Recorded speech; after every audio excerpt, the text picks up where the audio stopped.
안녕하십니까. 다모에 준비된 창업교실의 김진수입니다. 오늘은 지식재산권 바로 알기. 적어도 이 준비된 창업교실 전반적으로 첫 시간에 기억나시죠? 사람들이 여러분이 가진 재능을 가지고 지식재산권으로 포장을 하고 그거 가지고 사업을 갖다 한다. 그게 준비된 창업교실의 가장 기본적인 모델입니다. 오늘은 그 지식재산권, 여러분들이 가진 재능을 어떻게 지식재산권을 바꾸는지, 그리고 바로 그 지식재산권이 대체 뭔지를 갖다 한번 살펴보도록 하겠습니다. 우리가 통상적으로 자산이라고 그러죠. 우리 은행에 가지고 대출 받을 때 이 자산, 내가 가진 자산, 우리 가족이 가진 자산을 갖다가 가지고 대출을 갖다 해주게 됩니다. 그럼 보통 일반적으로 하는 건 유형자산을 말하는 겁니다. 내가 가지고 있는 집, 그리고 예금, 현금, 그리고 토지, 이런 걸 갖다가 유형자산을 합니다. 이걸 가지고서 기업이나 개인이 갖고 있는 이 자산을 갖다가 가지고 자산가다, 아니다 라는 걸 갖다가 말하는 거죠. 자산가, 내가 가진 자산이 10억이다 라고 하는 게 바로 이 네 가지 중에 하나가 그런 거죠. 자, 그러면은 또 다른 자산이 있습니다. 한번 볼까요?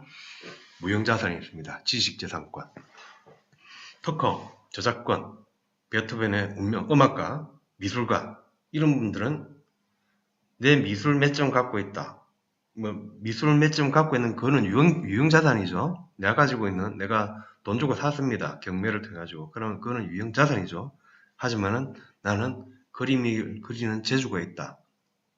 그건 아직까지 돈으로 환산이 안 된 거죠.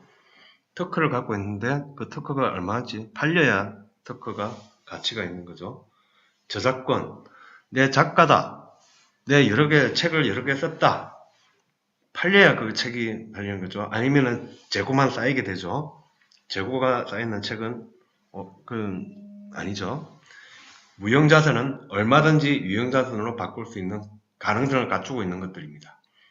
그래서 무형자산, 이 지식재산권은 바로 이쪽을 이야기하는 겁니다. 무형자산의 가치를 한번 살펴볼까요? 우리가 노벨상 아시죠? 노벨 재단에서 관리를 하고 있습니다. 그 매년, 그건 100년 동안, 100년 이상 매년 노벨상 수상자를 갖다가 배출을 하고 해서 우리 인류 중에서 가장 가치 있는 상을 노벨상이라고 보고 있죠. 그쪽에서 재단 규모가 5,100만 불입니다. 5,100만 불. 이 5,100만 원을 갖다가 은행에다 유치가 되고 다이아몬드 특허를, 다이너마이트죠. 다이너마이트 특허를 통해 가지고 버는 돈을 갖다가 재단에다 만들어 가지고 그 재단에 예금 이자 나오고 투자를 갖다 하면서 거기서 나오는 거 가지고 지금 노벨상을 갖다가 계속 보이고 있습니다. 그 재단의 규모가 5,100만 불밖에 없습니다. 왜 이렇게 설명을 갖다 하느냐? 삼성전자에서 하면사를 갖다 인수를 했습니다. 자동차 전장사 회사였죠. 80억 불입니다. 80억 불이면은 노벨 재단 같은 걸 갖다가 몇 개를 만들 수 있는 거죠? 160개를 갖다 만들 수 있는 규모입니다. 그만큼 큰 규모를 갖다가 주면서 인수를 했습니다. 목적이 있겠죠? 하면 그만큼 삼성전자가 80억 불에 주고서 살만한 가치가 있는 회사였겠죠. 자동차 전장 부분입니다. 소프트웨어 쪽에.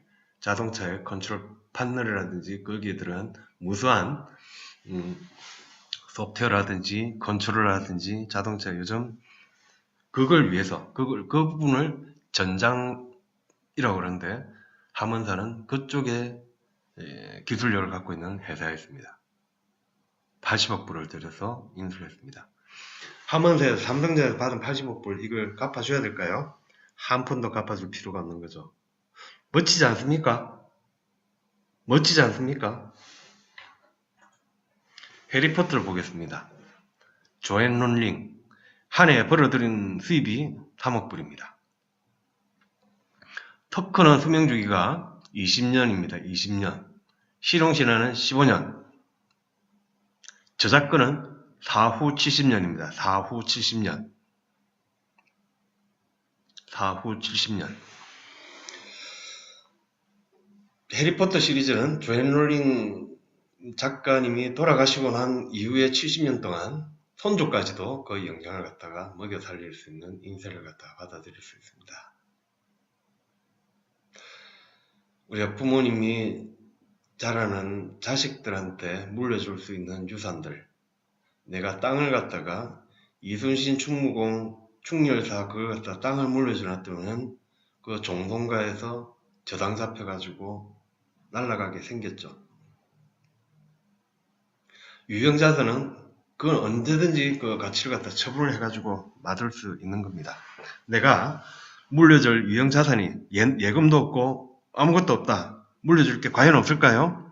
바로 이 지식재산권이 희망적이지 않습니까?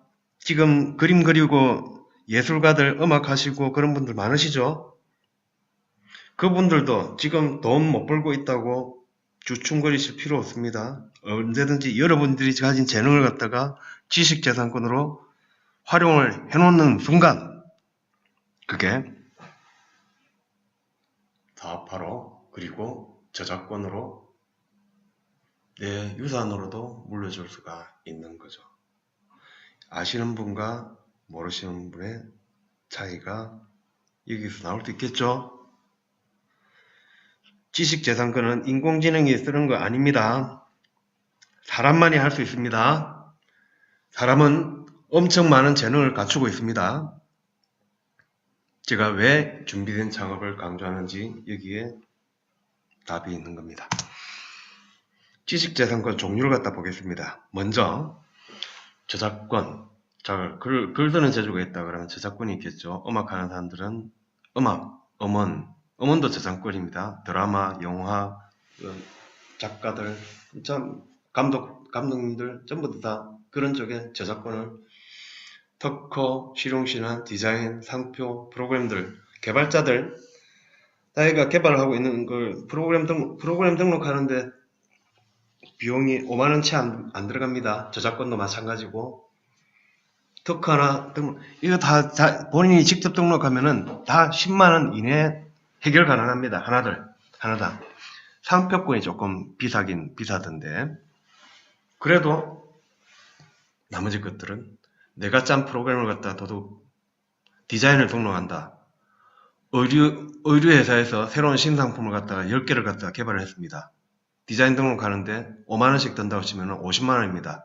그 50만원을 다 등록을 하면 될 건데 나중에 짝퉁이 나온다고 하면서 손해봤다 그러면서 답답해하고 있습니다.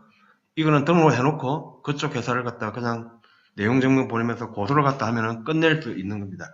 화도 낼 필요도 없고 그냥 법의 힘으로 그 부분을 갖다가 짝퉁을 응징을 할 수 있습니다. 그 정도 제품하는데 원단 값이 얼마인가요?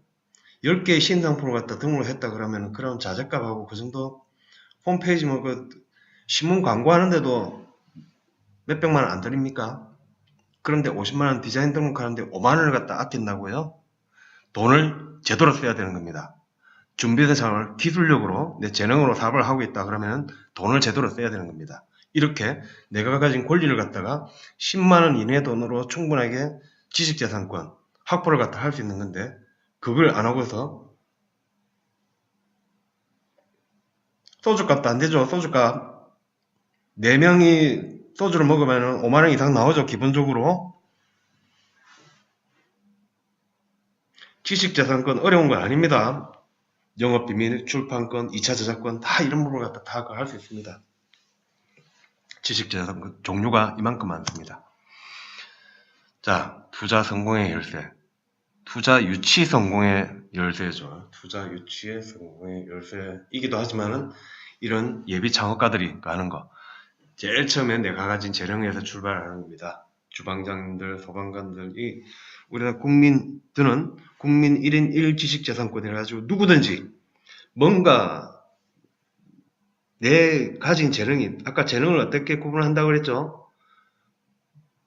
누군가 돈을 갖다 벌어본 경험이 있어야 되는 거죠. 중학생들이 돈을 벌어본 경험이 있는가요? 없죠? 중학생들은 아직까지 지금 배워야 될 입장이죠. 고등학교까지도 배워야 될 입장이죠. 그런데 요즘 고등학생들 중학생 때부터 돈 버는 친구들 있죠. 해외 쪽에서는 초등학교 때부터 돈 버는 친구들 많죠. 자기 재능들 우리나라는 고등학교 때까지 끝날 때까지는 공부해라고 하기 때문에 이는 돈 안 벌어도 된다, 공부해야 된다. 그러니까 애들이 돈 안 벌고 공부를 할 뿐이죠. 대학을 갈 수 있을지 미래는 모르겠지만은 그 정도로 우리 사람이라 그러면 뭔가 재능을 갖추고 있습니다. 소프트웨어 공학에는 저는 그 재능들, 이 재능들은 사람마다 제각기 다릅니다. 갖고 있는 재능들이 탤런트라고 그러죠. 탤런트, 달란트라고 그러고 그 달란트를 갖다가 가지고 지식재산권을 만들게 하는 겁니다. 그 사람이 가진 지식재산권을 얼마든지 만들 수가 있습니다. 저작권 이거 다 할 수 있는 것들입니다. 본인이 직접 그거 가지고 사업화를 갖다 바로 이런 겁니다. 그러니까 우리 가게를 갖다 차린다고 칩시다. 창업을 한다고 할 때 좌측에 이렇게 다 쓰러져가는 이 간판 달고 가게 보증금도 내야 되고 이 유리 스티커들 인테리어도 해야 되고 이런 가게를 갖다가 해가지고 통닭을 갖다가 만들 수 있는 가게를 차릴 수도 있겠죠. 이런 가게가 있습니다. 똑같이 통닭을 갖다 굽습니다. 기계 조금 더 들이고 해가지고 창업비용, 디자인, 인테리어 하면서 혼자서 하는 게 아니고 이쪽에서 하나를 갖다 제대로 만들어 옆에 거 하면서 하루에 2차, 3차, 3차, 5차 내가 이 집을 갖다 제대로 이렇게 해가지고 다음에 이 집 보고서 이것처럼 만들어 주세요 하는 요즘을 올 때까지 1호점을 갖다가 제대로 만듭니다. 왼쪽에 있는 가게를 갖다가 1615 통닭 이 프랜차이즈를 한다 그러면 사업 설명을 하면은 달려들겠습니까? 여러분을 가시겠습니까? 이것처럼 당신네들을 갖다가 통닭집을 만들어주겠다. 오른쪽에 있는 가게처럼 이런 식으로 당신 가게를 갖다가 통닭집으로 만들어드리겠습니다. 어느 게 가능성이 높을까요? 지식재산권이 있는 가게와 없는 가게. 준비된 작업은 이런 가게를 갖다가 추구하도록 이왕 통닭집을 할 거라면 이왕 통닭기계 사야 되지 않습니까? 맨손으로 연탄불에다가 하는 거 아니죠? 렌즈에다가 하는 거 아니죠? 통닭 굽는 거 있어야 되는 거죠? 어차피 간판 만들어야 되는 거죠? 명함도 있어야 되는 거죠? 브랜드도 있어야 되는 거죠?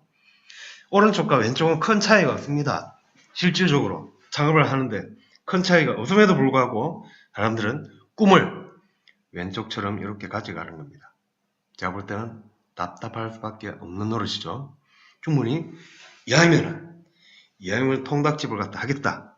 오른쪽에 왼쪽에는 우리 가족들 생각, 애들 학비 줄이고 생계형으로 하는 부분들이 있지만은 오른쪽에 있는 가게는 내뿐만이 아니고 이 가맹점 사장님들의 가게들을 갖다가 가족들의 생계를 갖다가 같이 책임질 수도 있지 않을까라는 그게 사회적 가치라고 돈보다는 가치 있는 일이 아닐까요? 자, 이번 시간에 지식재산권을 통해서 자산의 두 가지가 있음을 알았습니다. 유형자산과 무형자산. 그리고 지식재산권의 가치가 노벨상과 함원사, 해리포터를 보면서 비교를 해봤죠. 지식재산권에 어떤 게 있는지 보셨죠? 투자 성공을 하는 것은 여러분들이 가진 재능을 지식재산권으로 만들고 그거 가지고 사업화를 한다고 그랬죠. 지식재산권 없는 가게와 있는 가게 차이점을 갖다 봤죠. 돈도 그렇지만 사회적 가치를 갖다가 어떻게 있다는 걸 보셨죠? 지식재산권 강의를 이것으로 마치겠습니다. 재밌었는가요? 좋아요 눌러주세요. 자, 다음에는 준비된 창업 10단계 이게 뭔지 살펴본 시간을 갖도록 하겠습니다. 감사합니다.